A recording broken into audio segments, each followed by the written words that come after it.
In the name of God, most merciful, ever merciful, and may God's peace and blessings be upon His holy Prophet Muhammad and the purified members of his household and progeny. Allahumma salli ala Muhammad wa ali Muhammad wa ajil farajahum. Brothers, sisters, respected viewers, Assalamu alaikum wa rahmatullahi wa barakatuh. And welcome to our series, Life, the Islamic Answer.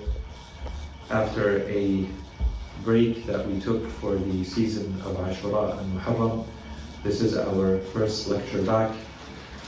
I pray to Allah subhanahu wa ta'ala that He accepts everyone's deeds, your participation, your contribution, your efforts during this season, and that you leave it spiritually uplifted and recharged, inshallah. Maybe a very quick recap of where we were in the series. From the beginning, we said that we are focusing in this series for the time being on the first theme, which is the theme of knowledge and reason in Islam. And after a quick overview of the importance of rationality or reason and knowledge in Islam, we looked at the alternative, which is foolishness and ignorance, jahl, to see that it is not considered to be an option in our religion. Therefore, we come back to knowledge and reason as the only alternative.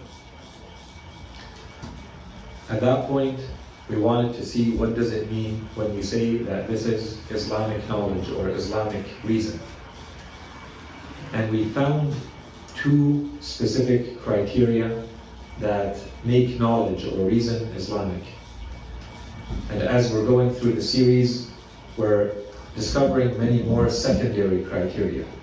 But the two primary conditions for knowledge or reason to be Islamic is that first, is that it leads to action, and secondly, that it is acquired and used with sincere intentions. And we spent, I think, inshallah, enough time on both of these conditions to explain what we mean by them.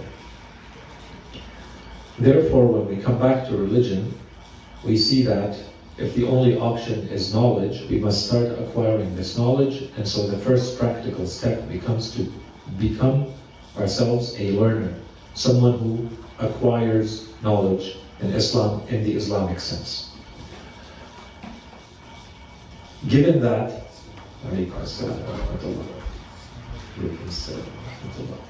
if the first step is going to be to acquire knowledge in Islam, we spent a little bit of time to see what does it mean to be a learner in this religion. Someone who is seeking to acquire knowledge, someone who is seeking to use their rationality or their reason. And the conclusion of that part of becoming a learner, becoming a seeker of knowledge, is that we are ourselves becoming a scholar or a teacher. Not necessarily in the technical, formal sense of presenting ourselves to the world yet as someone who is a technical expert, someone who can speak on behalf of religion.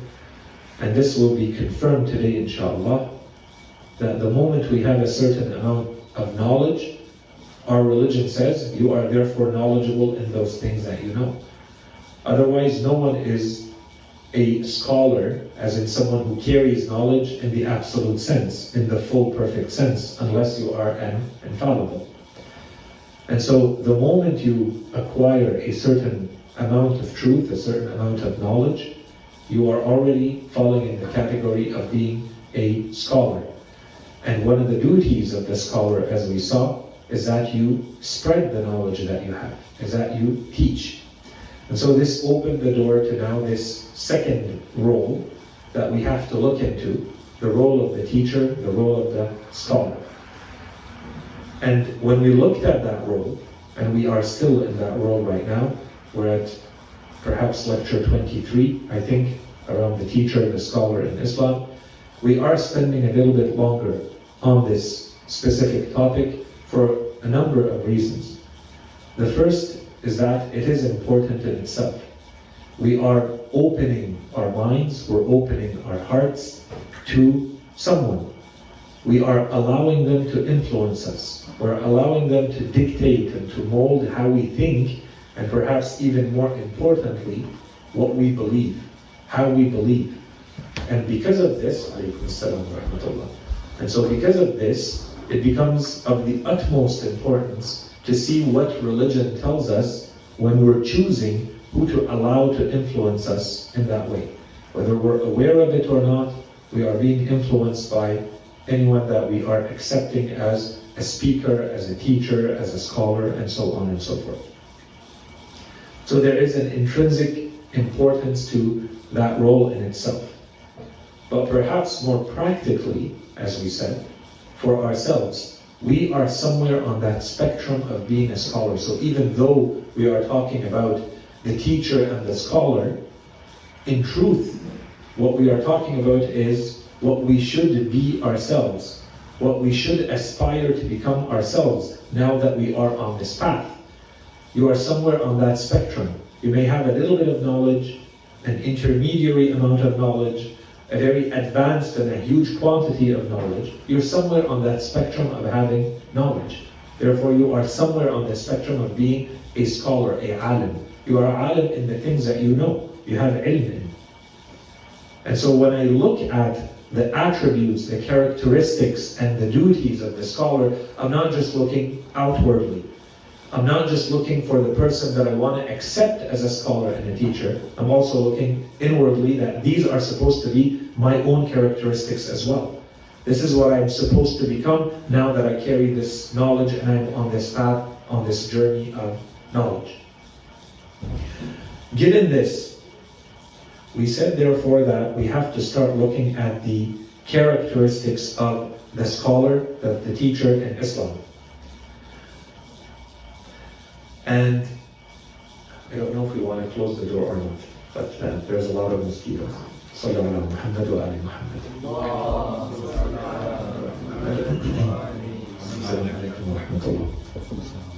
So as we said, when we look at the characteristics of the scholar, one of the things to keep in mind is that we wanted initially to make a distinction between two ways of looking at the scholar. One way is, what are the characteristics, what are the traits of the scholar? And then we wanted to look at what are the duties of the scholar, what are the responsibilities. But in truth, these two things are completely overlapping. When we say this is one of the characteristics of the teacher, the scholar, the person who now has knowledge in religion, it should go without saying that this is also a duty upon them to acquire and to act in a certain way. So when we say characteristic, it's also a duty or a responsibility. And we covered many of those, including, for instance, and we're not going to go into the details, just a quick recap, ensuring that this person has the right beliefs, that they have a high level of spirituality, that they give a lot of importance to the afterlife, that they have a high degree or a high level of manners in general in life, the manner they conduct themselves. And we saw in our religion that there's a lot of ahadith, a lot of instructions that we have that are specifically teaching us how to distinguish between a true scholar and a fraudster, a fake scholar, even though the person may carry a lot of knowledge, which tells us that it's not just about the amount of knowledge that you carry, that there are other characteristics that are perhaps even more important than the amount of knowledge that you carry to be a scholar or a teacher. And the second point of that, when religion is making so much of a point to say there are those who are not true scholars, not in the Islamic sense, even though they may have a lot of knowledge, is that you have to go out of your way to find them. Because in the majority of cases, they will pass as scholars. And in fact, if you go through history, you see that they became the true scholars in the official sense. They were hired, they taught, they wrote, they published, they influenced. People accepted them as scholars. But when you go back to the characteristics that our religion gives, you see that it doesn't match these people. They were not in it for spirituality. They were not in it for guidance. They did not really care about the afterlife. There were things that are much more important to them. or they fell on the ultimate test, which we mentioned earlier, and we're going to come back to perhaps next lecture, when we talk about the final duties, when we talk about the social aspect or the political aspect of the duties of the scholar, and we see how, and we talked about this multiple times already, they may be used by the political power, the political rule, right? And so this is where you see that our religion has made very important distinctions to help us be very clear in who matches the characteristics of the true scholar and who doesn't, who is the fraudster. And we went through multiple narrations from Imam Ali and others about this. We talked about a lot of the characteristics such as the person having knowledge, having compassionate patience, if you will remember, having a high ability to remain silent and to be very selective in what to say and when to say it and to whom to say it and in what way. And we said that a fraudster is usually the one who is going to lack these abilities or lack these skills or characteristics. In addition to which, when we look at the general character, we see that there may be jealousy, arrogance, too much importance given to the material or the worldly dimension of this world. We said in the general conduct of the person that they cannot be living a life that seems to be without real meaning, or a life where the most important aspects or an exaggerated amount of time or energy or money is spent just on leisure and worldly things and giving importance to this life or things that don't seem to be very important. They seem to be even foolish, right? This does not match.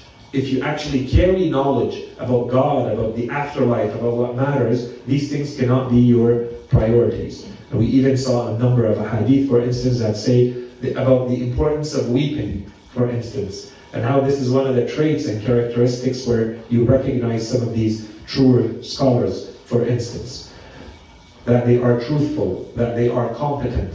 And when we talked about competence, we said that there's a huge link here to be made. This is other topics, but we talked about it. The importance of a religion gives to competence. Our religion wants the right person for the right job at all times. So that includes knowledge, but that includes specialized knowledge in every field. This is your competence, but it goes beyond knowledge. You'll remember the hadith that talk about the person who should take these positions of importance, these positions of rule, especially when others are concerned and they have to make decisions for them, that this is someone who can handle a lot more, that they have a lot more experience, that they have a lot more wisdom, that they have a lot more knowledge and competence. And we saw a number of characteristics mentioned in there as well. We talked about the importance of the person, this scholar, this teacher, being a role model, someone you can actually look up to, that's one. And two, that they lead by action. They don't just lead by words. That they have the best or the purest of manners, that they are the least greedy about things related to this world. And then we started talking about duties, and this is where we left things. And inshallah, this is what we're trying to wrap up as quickly as possible. So in addition to the fact, as we said, that characteristics in themselves are all of them duties, we saw that there's a number of narrations that clearly talk about specific things being the duties or the responsibilities of the scholar and of the teacher. And we already mentioned that this is supposed to go beyond just being a good Muslim, right? We're talking now about those who are the best representatives of religion. They're supposed to be the ones who are the sources of your knowledge, your sources of religion. So this is above and beyond everything that we already know about being a good Muslim and a good believer. Okay, so inshallah, this is clear. We talked at length about the importance of humbling yourself, to being modest. As someone who carries knowledge, the more knowledge you have, the more it should show in your humility and in your modesty. If it increases you in arrogance, and feeling superior to others or acting superior to others, then this is the wrong type of knowledge, or it's having the opposite effect that it's supposed to on your soul.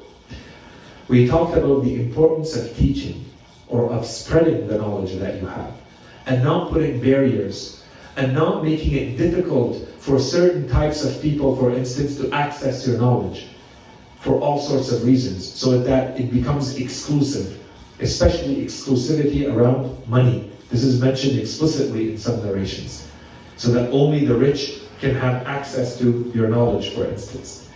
Okay? You're supposed to go out of your way to try to spread the knowledge that you have, to make it as accessible as possible to others.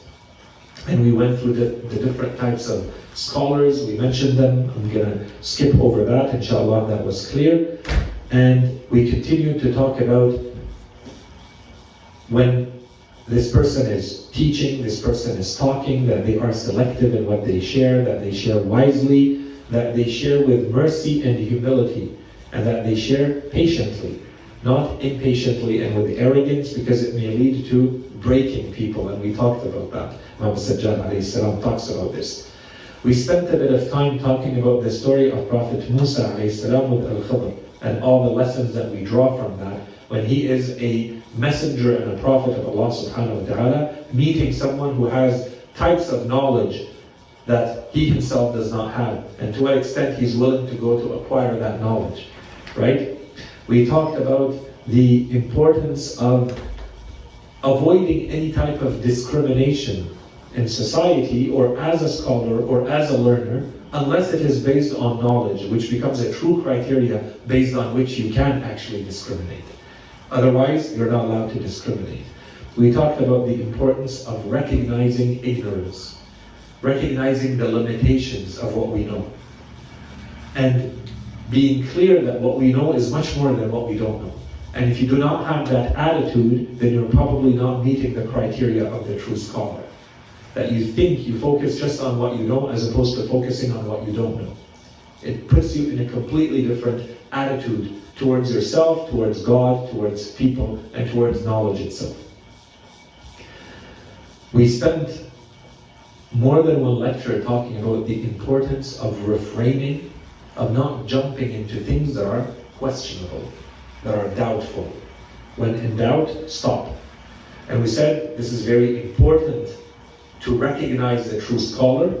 Ahlul Bayt were saying this is one of the main ways, one of the easiest ways to recognize the true scholar is going to be to see who stops when there are precautions to take, and who jumps into them.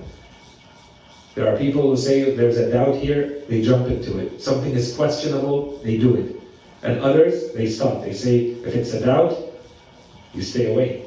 And we saw that this goes way beyond just the teacher, the scholar, and knowledge. This is a general principle in our religion, and we talked in general about it at length. We went through some verses of the Holy Quran.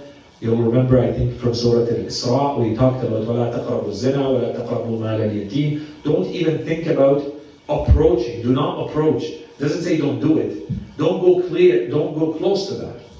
Stay away, right? This is a general principle in our religion, the principle of precaution. It tells you don't go in the gray zone. It doesn't say don't go in the red zone.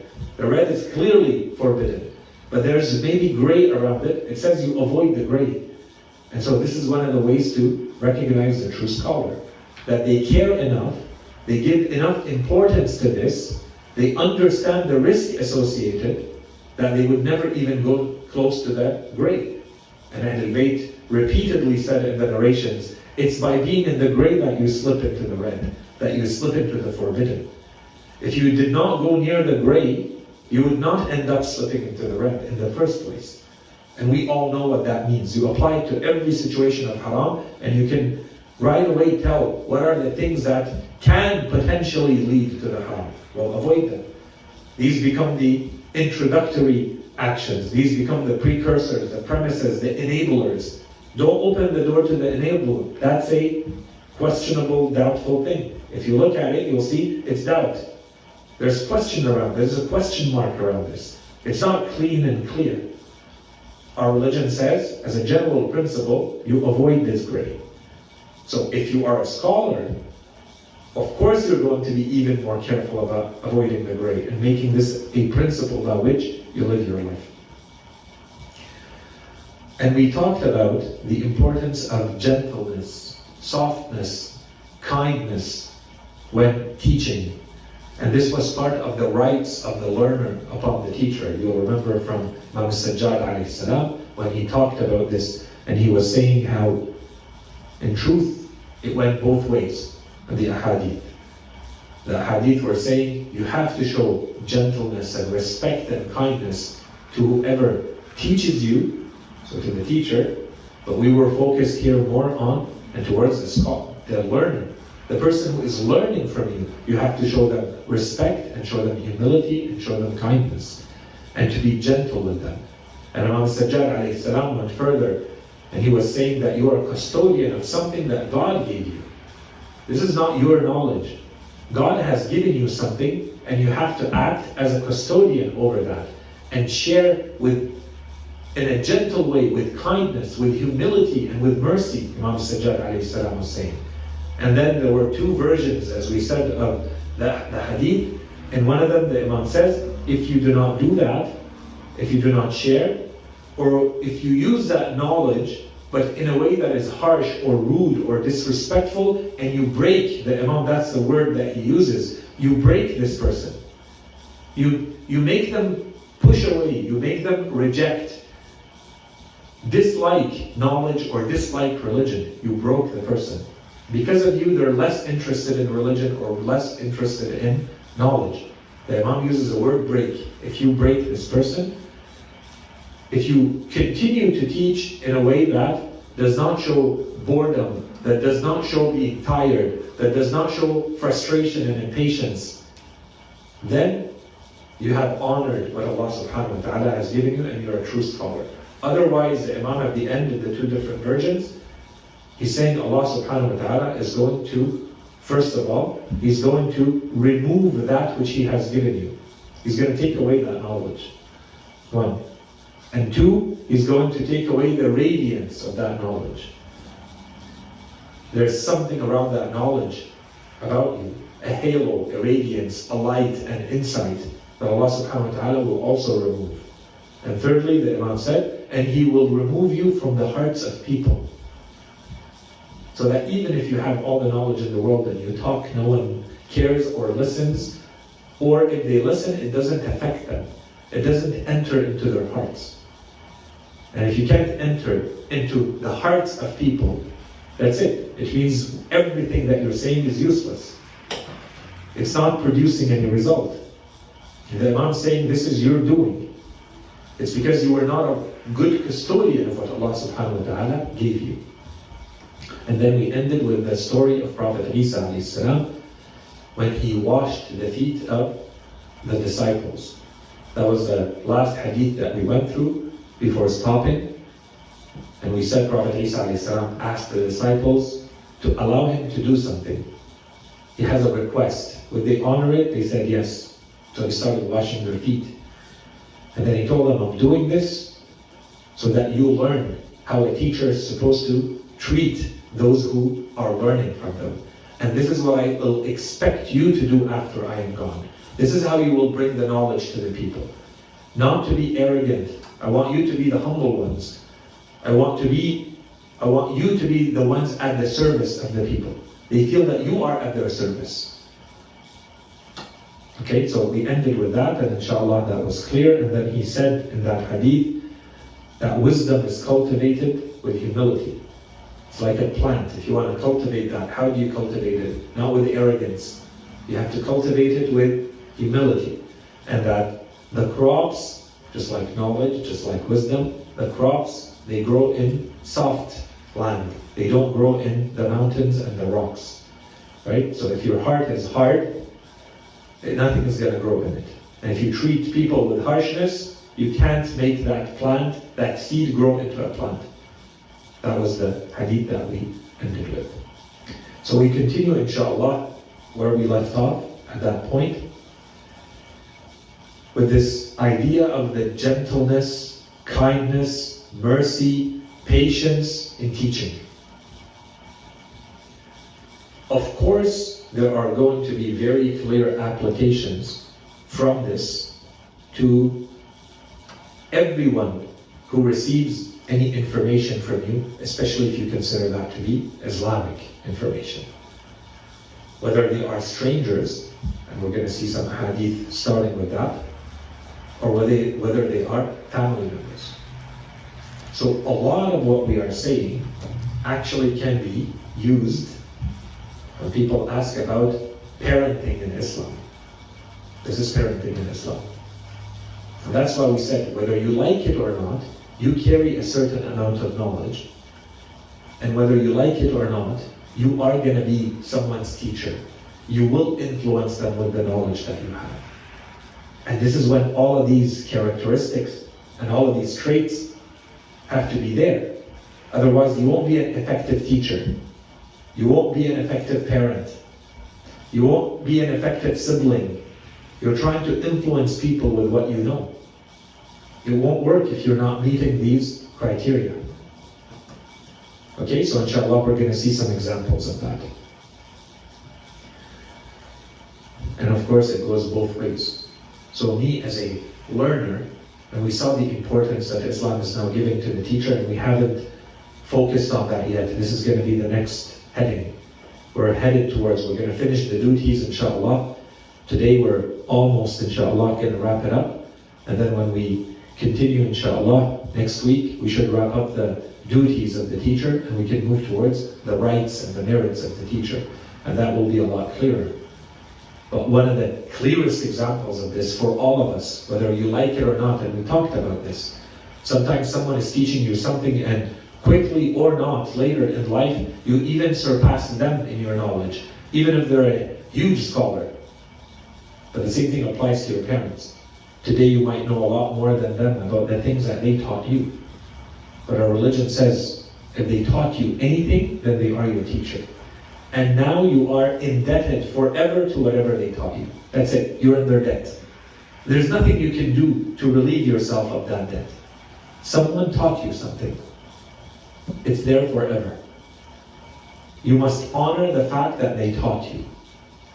Because our religion gives that sacred status, that holy status to knowledge. This is what they gave you. They gave you that holy thing, that knowledge. And so you must honor that and respect that forever. Okay, so this applies to the teacher and the scholar, and it applies to parents, older siblings, anyone who came into your life and did this. Okay? So the hadith. First hadith from the Holy Prophet ﷺ, he says, قال رسول الله صلى الله عليه وآله لأصحابه إن الناس لكم تبع وإن رجالا يأتونكم من أقطار الأرض يتفقهون في الدين فإذا أتوكم فاستوصوا بهم خيرا. The Holy Messenger tells his companions in this hadith, indeed, people are your followers. There are men, or there are people, there are men who will come to you from the extremities of the earth, from distant lands, seeking knowledge in matters of religion. He's telling his companions 14 centuries ago. So when they come to you, act well with them. So based on my advice or my instructions to you, act well with them, or the other way to say this is urge one another to act well with them. فَاسْتَوْصُوا بِهِمْ خَيْرًا. Take care of them. This is part of being gentle and being kind. And this part, inshallah, is clear. But there's a lot more going on in this hadith. First, this confirms what we've been saying. The Holy Prophet, the hadith says, he was talking to his companions in general. We would say he's talking to the Muslims. By being a Muslim, this has been our theory from the beginning. By being a Muslim, you should be a learner. 2, by being a learner, you are also a teacher. Then this hadith makes sense. The Holy Prophet is telling them, you learn this religion, and eventually there will be people who will come to you from all over the world. They will come to you looking for this religion, to learn about this religion. So when they do, treat them well. Don't be rude, don't be harsh, don't discriminate, don't act arrogantly. Teach them kindly. And make sure with one another that you do that. Remind each other. فَاسْتَوْصُوا. There's a wasiyya from me to you and from you to me. فَاسْتَوْصُوا بِهِمْ خَيْرًا. I remind you and you remind me. By the way, don't forget the Holy Prophet said, treat them well. Give them the knowledge. Share the knowledge with them. Another point. Very quickly, I think many of us will probably take this for granted. Especially those of us who are born into Muslim families, into Shia families, families where there is a certain amount of knowledge already, for instance. It doesn't matter. We take it for granted. You grow up into it. You open your eyes and you are being fed this knowledge. Because of the lifestyle, because of the culture, because of certain family members, whatever it may be. The Holy Prophet is saying you have a duty. You can't take it for granted. There are people who are desperate for this knowledge. They will come to you from the ends of the earth to learn it from you. So this is the first point.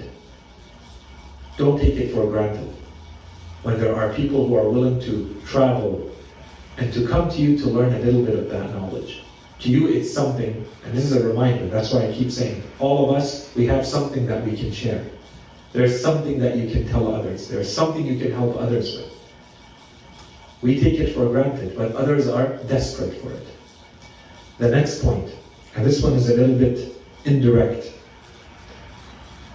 The Holy Prophet is talking to his companions and he tells them there are people who are going to come to learn knowledge from you. We all know the incessant, the constant discussions around the companions of the Holy Prophet and so on and so forth. Perhaps this is one of the criteria that we can easily use. The Holy Prophet is saying, so teach them and act and be kind towards them. So the criteria becomes how much I learn from this religion that I can pass on to others. And I can be kind towards them. And I do not discriminate. So we have to go through the companions and see which ones acted in this way. They are the companions that are now obeying these instructions of the Holy Prophet ﷺ, and which ones didn't. Okay? That's another point. A third point. This third point is, this is a prophecy from the Holy Prophet. Sometimes we ask, what are the prophecies of the Holy Prophet, whether in the Quran or beyond? At that time, this was not happening. People were not coming from the ends of the earth to learn this religion. Today they are. When the Holy Prophet is saying this, he's basically telling them this will happen at a time when this religion may live and may die. It's not that big of a religion yet. It's not a world religion. And the Holy Prophet is telling them they will come and they will want to learn. So behave in that specific way, with mercy and compassion and gentleness with them. And the last point, of course, and I referred to it already, is that there is a collective dimension to this. That the Holy Prophet is making sure that you remind each other of it. That this is perhaps collective work. It's not just about me as an individual teaching others. Maybe we have to sit and think collectively, together. What does it mean for us to teach others about this religion? What's the best way to do it? How can we put our efforts together to teach others when they need this knowledge from us? Not that you go in your corner and you do your thing, and I go in my corner and I do my thing. The Holy Prophet is forcing us by saying, فَاسْتَوْصُوا بِهِ. Talk about it, remind each other, make sure you're all doing this. The Holy Prophet is forcing the collective discussion. And in today's world, this is extremely important. The more we can go beyond individual effort to collective effort, the more we should be able to see actual fruits of our efforts. The next hadith. This one, a little bit more focused on what we were talking about, the youth. Imam al-Sajjad alayhi salam, when he talks about the right of the youth, he says, وَحَقُّ الصَّغِيرِ, the right of the young. And I'll break it down, because it can mean a lot of things. وَحَقُّ الصَّغِيرِ رَحْمَتُهُ, This is the right of the youth, the youngster on you. وَحَقُّ الصَّغِيرِ رَحْمَتُهُ. Then he says, فِي تَعْلِيمِهِ. رَحْمَتُهُ فِي تَعْلِيمِهِ وَالْعَفْوُ عَنْهُ وَالسِّتْرُ عَلَيْهِ وَالرِّفْقُ بِهِ وَالْمَعُونَةُ لَهُ. Imam Sajjad alayhi salam says the right of the young is to treat them with mercy, is to treat them with compassion. This is the right of the young over you. And then he says, in teaching them. So how do I act with mercy with the youth? In teaching them. And I'm going to come back to this. It can mean two things, and they're very important, both of them. And then he says, and forgiving them, and concealing their faults, and showing kindness or gentleness to them, and helping them or assisting them. They need your help. Each one of these is a whole theory. It would require at least a lecture, if not more. Each one of these statements by itself. In general, when we say youth or young, what does the Imam mean here? It can mean infancy, which means basically from the time you were born until you are 2 years old. It can mean early childhood. So this is still under 6 years old, 2 to 6. Then they call it middle childhood, 7 to about 12. And then you start entering into adolescence, your teenage years, which goes between 12 and 16 to 18. And then your early adulthood. So the years following that. Depending on who you are, all of that can be the young. Of course, the way you apply it is going to be different. How I apply teaching with mercy and concealing the faults and helping and applying all of this is going to be different for a child of 3 years old or 6 years old or 12 or 18. But all of this can apply. And I say this in general, there's no time to break it down. But especially as a parent, for all of us inshallah, one day, as a parent, you will have a child who will be 2, and they will be 6, and they will be 12, and they will be 18. You will need to apply all of that at all those times. But you will have to apply it appropriately at those times, in the way that is suitable for that age.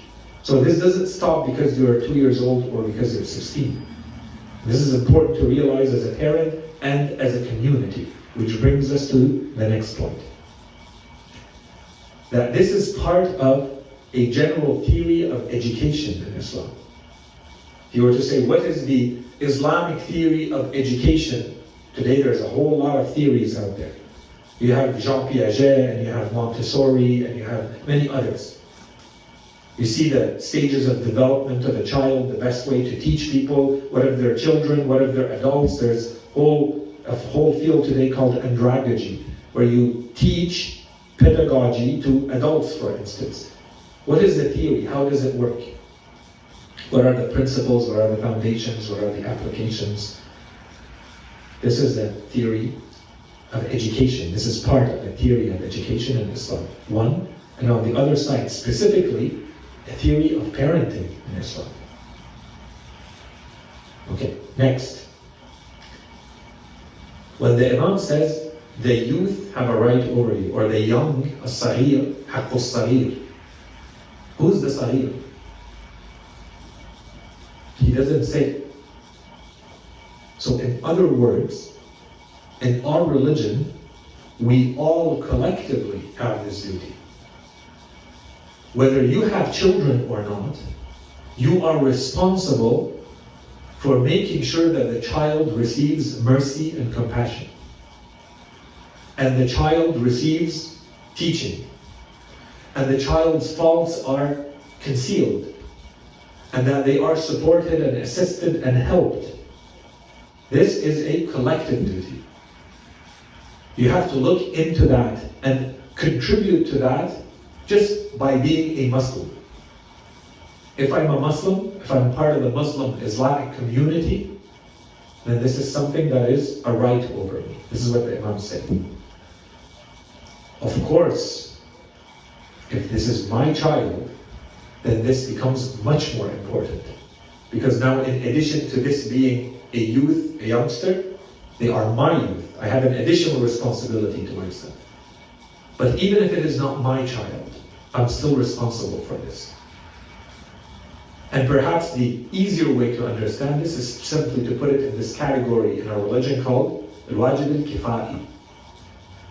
Right? Where there is a duty that is communal, a duty that is collective. And I'm sure many of you know how this works. This is a duty that usually is presented in fiqh based on sufficiency. So it's obligatory upon everyone until it is sufficiently being done, then it's no longer obligatory on everyone. Sufficiently in what way? In quality and in quantity. Depending on what the duty is, in some cases you only need one person to step up and do it, and you would say, generally, we would all say, this is being done sufficiently. Someone stepped up, it's enough. That's sufficient. In other cases, it's not enough. We might need 5 people, or 10 people, or 200 people to step up. Then we can say this is sufficiently being fulfilled. This is in quantity. And quality, maybe 200 people are stepping up, and the quality is still not there. They're all incompetent. And the competent person is sitting on the side. Or those who are competent are not coming into the equation. That's a problem. It means that the obligation, and in fact, the sin, the responsibility, is still there. We're not being discharged from it as a community, because it's not being sufficiently done. So this could be quantity, it could be quality. It depends on what the thing is that we're talking about. What are examples to make it practical? A very simple example, we should all know this. If someone says salam, we're all sitting here and someone walks in, people are always criticizing me, complaining that I answer the salam when people walk in, and I shouldn't. But sometimes I'm afraid that no one answers. If no one answers, we have all committed a sin. And in fact, we've also talked about the fact that when you enter into a room and someone's speaking, don't say salam. It's not recommended. But if you do, they are now all under the obligation to answer you until at least one of them answers. If one of them answers, then the obligation has been discharged from all of us. This is how the salam works. A really good example, let's not use the lecture. Let's say we're praying. Someone walks into the room and without thinking they say salam or salamun alaykum. And no one answers because we're praying. We have all committed a sin.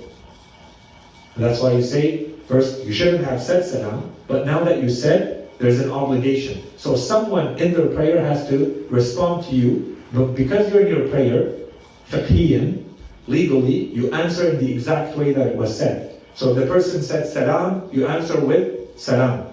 You have to go with the minimum. You don't say wa alaykum as-salam wa rahmatullah wa barakatuh. No. This is what the Quran says. فَإِنْ حَيِّيتُمْ بِتَحِيَّةٍ فَحَيُّوا بِأَحْسَنَ مِنْهَا. This is a recommendation in general. أَوْ رُدُّوهَا. Or at least return it in the same way that it was given to you. The salutation. How was it given to you? Return it. So because you're in your prayer, you go with the minimal version. If the person said Salamun alaykum, you have to answer Salamun alaykum. Salamun alaykum wa rahmatullah, you have to say Salamun alaykum wa rahmatullah, because you're in your prayer. Outside of the prayer, no. It's recommended that you give the full salutation when you can. If no one answers, everyone has committed a sin. Because there's an obligation to answer the salam. There's a verse, it's very clear, all the fuqaha say, When there's a salam that is said, you have to answer the salam. This is an example of a collective duty. If it's completed, if it's fulfilled sufficiently, one person answers. Generally, as a community, we say, yeah, someone answered the salam. It's enough. Another example, the death rituals. Someone passes away. The janazah rituals. There has to be a washing, there has to be a clothing, there has to be a burial, there has to be a prayer. If this happens in a community and no one takes care of those things, everyone in the community is now a sinner. A Muslim has passed away and we have not taken care of the death rituals. If 1 or 2 or 10 or 50 step up and they take care of this, then the 10,000 others are no longer under an obligation. Someone has to step up. This is an example of wajib kifaya. When we look at this hadith from Imam Sajjad, I would argue this is, the Imam's saying this is wajib kifaya. This duty has to be performed sufficiently. So that when we look at the youth in the community, we say that they are receiving the mercy that the Imam says this is the right over you, as those who are older than the youth, whoever is youth to you. And this is done through teaching and concealing their faults and supporting them and assisting them in life. It has to be done sufficiently. The next point. The next point is that the Imam started by saying, the way he constructed his saying, he said, وَحَقُّ الصَّغِيرِ رَحْمَتُهُ. The real right of the young over you is that you show mercy to them. And then he gave the details. How do you do that? في تعليمه. The best application, the best way you're going to show that mercy is through what? It's through knowledge. That's why he said from the beginning of the series, no matter where you look in our religion, it's all about knowledge. The foundation of it all is knowledge, and that's why we're starting with knowledge. Then, here the Imam is saying that the mercy that you display is done through knowledge, but it can mean two things. When he says fi ta'limih, in teaching, I translated it intentionally in an ambiguous way. There's two layers. You can have mercy when you teach while you're teaching. You're sitting in my class, so I show mercy in the way I teach you, so that you like my class, and it affects you in the proper way, and you want to come back. That's showing mercy in the class. That's while I teach you. And we all understand this, and this is what we're talking about, right? To be gentle in how you teach. But maybe the other meaning here of the Imam, when he says that you're going to show mercy to the youth in teaching them, fi ta'limih, is that the act of teaching them itself is the act of mercy. Which brings us back to the whole core of everything we're talking about. Knowledge, knowledge, knowledge. What's the best way to show mercy to your child? According to Imam Sajjad. The best way to show mercy to the youth of the community, the Imam says, not by buying them nice shoes, or drones, or PlayStation. This is nice. Maybe the child thinks this is the mercy. Imam Sajjad says, the mercy is through teaching them. This is the first layer. They may not realize what this is going to do to them later, what you're molding them into, what you're creating in terms of values, the kind of human being that you're now generating and releasing into the world, the influence that this can have later on. But this is the mercy.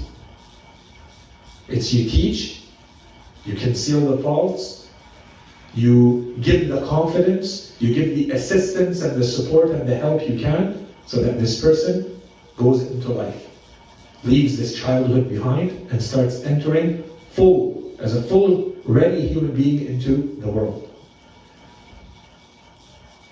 And as I said, if we want to look at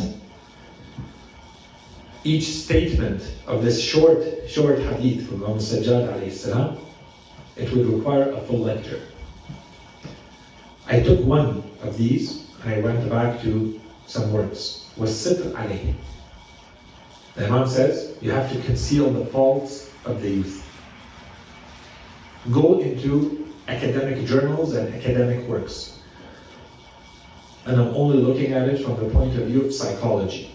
And I focused on the relationship with your own child. We saw that it's broader than that. I made it focused. From there, you will have dozens, perhaps hundreds, but let's say dozens, which is enough already, of academic works that talk about the importance of concealing the faults of the child.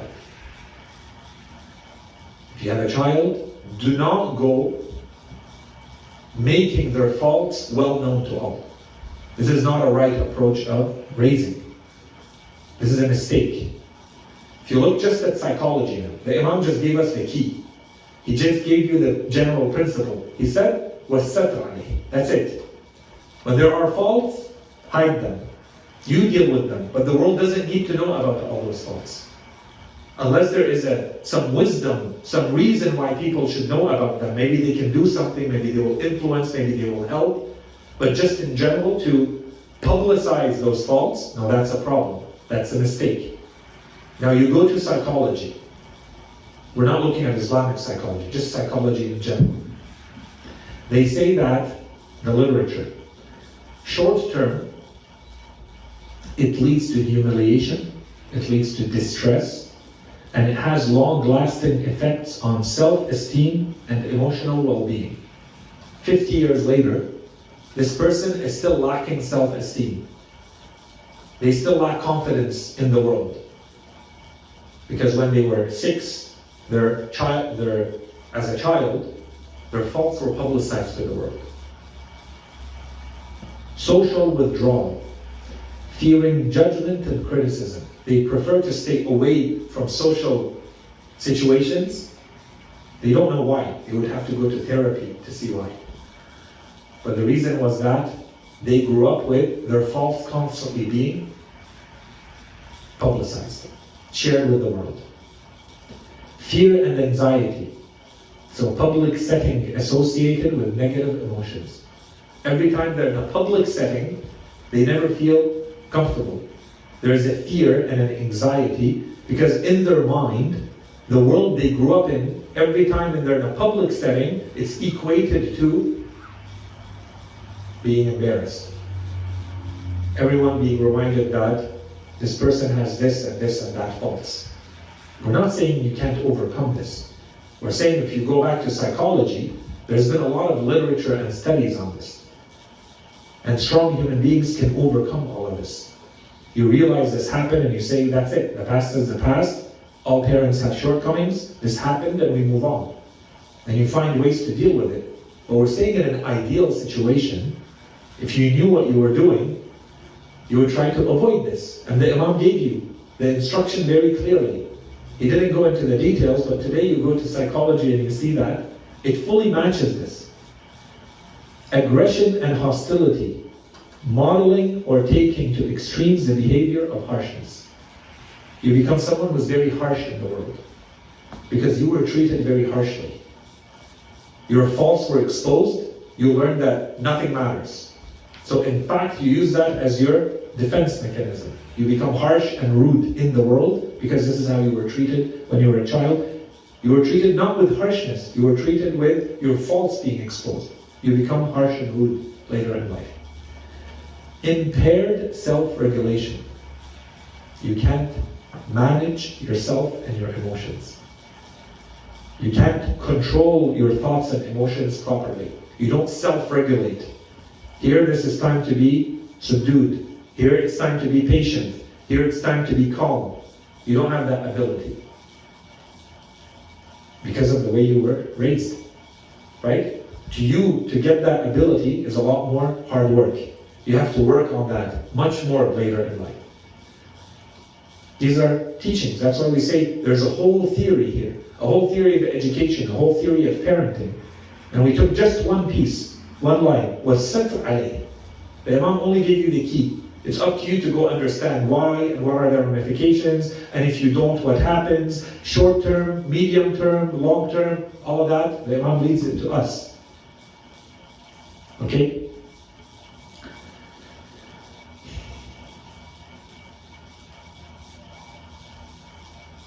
I'm looking at the time, maybe we should stop here so that I think the next hadith kind of go together and I have to start kind of a new topic. Prayer is in about 10 minutes. So maybe it's a good time to stop, inshallah. We'll continue, and the aim is that we wrap up the duties of the scholar, the responsibilities of the scholar, next lecture, inshallah, and we move to the rights and merits of the scholar. So the idea or the plan, you will remember, we're headed towards the community. So once we wrap that up, we've talked about the learner, we've talked about the teacher, now we can talk about the community in general, and then we'll close that and we'll move to the types of knowledge, which we promised from early on that we would talk about, and inshallah we'll spend some time on that. And then we're starting slowly to move towards the end of our knowledge and reason theme. Sallu ala Muhammad wa ali Muhammad. Any questions, concerns, comments about anything we talked about today? The series in general? I just had a quick thing. So I remember when you were talking about doubts, and I don't know if you mentioned this or this. I remember hearing a while ago in connecting it. And it's, يا أيها الذين آمنوا لا تتبعوا خطوات الشيطان. So it doesn't say لا تتبعوا الشيطان, it says the steps of the shaitan. But very clearly describes doubts in a sense. So this is a beautiful reference, and this is a very big topic too. The whole topic of shaitan in Islam, or shaitan specifically in Quran, and how he acts. The way that the shaitan actually influences us. And so this verse is one of the ones that give us the key or the clue, right? And in this one, it doesn't say don't follow, as he said. It doesn't say don't follow the shaitan. Don't follow Iblis. It says don't walk in the footsteps of Iblis. There are footsteps that will eventually lead to the sin, to the haram, to the forbidden. Don't walk there. The moment you start on that path, you will end up somewhere else. So that's a whole discussion around avoiding the gray, avoiding the doubtful. And of course, as we said, go back to the last lecture, we talked even a little bit about it I think we even mentioned a little bit the technical aspect of this. And this is a very big discussion in fiqh, because the scholars, they want to make your lives easier, right? So they're always trying to find the easiest version of religion for us to apply. So if they were to say, live your life applying precaution in everything, there's a lot of stuff that we do that we should not be doing. But if you apply other principles, legal principles in Islam, that basically say, so long as you are not 100% sure that something is forbidden, then you may do it. Something is haram, then you may consume it. Something is najis, then you may touch it, and so on and so forth. These are the rulings or the principles that allow you to do a lot more things. They make your life a lot easier. But this is where your level of understanding of the religion and what it means to you. It's one thing to say, I feel like doing something, of course I want my life to be easier, and so on and so forth. That's one way to look at things, practically.